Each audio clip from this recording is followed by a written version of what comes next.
Halo teman-teman, nama saya Fesa Halvin Winisandra dari kelas 12 MIPA 4, presensi 27 dari SMA Kolosseum Blito, Yogyakarta, akan menjelaskan kepada teman-teman tentang perbedaan dari DNA dan RNA. Kita langsung mulai saja.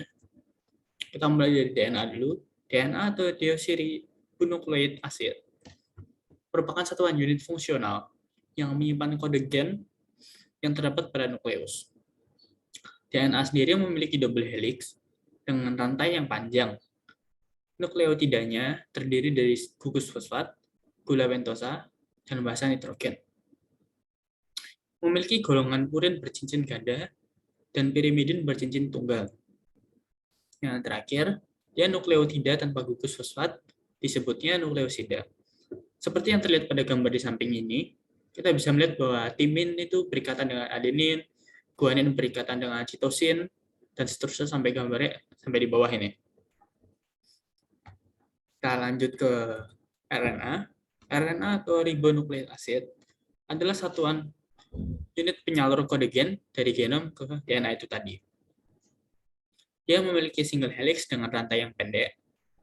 Nukleotidanya terdiri dari satu gugus fosfat, satu gugus pentosa, satu gugus gula pentosa, dan satu gugus basa nitrogen.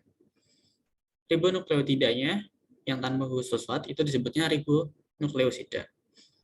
Seperti yang terlihat pada gambar di kanan ini ada adenin, ada guanin, sitosin, dan urasil. Nah, perbedaannya yang paling jelas itu kelihatan di situ. Kalau misalnya di RNA itu punyanya urasil, kalau misalnya di DNA itu punyanya timin. Perbedaannya ada di situ. Kita lanjut ke tabel perbedaan DNA dan RNA. Seperti yang saya sempat jelaskan tadi di awal, kalau DNA itu punyanya double helix dengan rantai yang panjang, sedangkan RNA itu single helix dengan rantai yang pendek. Seperti pada namanya, kalau DNA itu D, berarti gula pentosanya itu deoksiribosa. Sedangkan RNA itu R, berarti ribosa. Yang hebatnya pada DNA dan RNA ini basa purinnya sama, yaitu adenin dan guanin. Dimiliki oleh kedua DNA dan RNA ini. Nah, perbedaannya ada di basa pirimidinnya. Walaupun DNA dan RNA sama-sama punya sitosin, namun pada DNA itu punyanya timin untuk pasangannya, dan RNA itu punyanya urasil untuk pasangannya. Tempatnya di sini pun juga berbeda. Kalau DNA itu tempatnya ada di nukleus, kloroplas, dan mitokondria, sedangkan RNA itu tempatnya ada di nukleus, sitoplasma, ribosom, mitokondria, dan kloroplas. Untuk tipenya, DNA itu hanya punya satu jenis atau satu tipe, sedangkan RNA itu seperti yang pada layar ini ada mRNA, tRNA, dan rRNA. Fungsinya pun juga berbeda.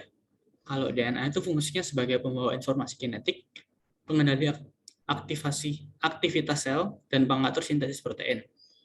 Sedangkan RNA itu fungsinya sebagai pelaksana sintesis protein.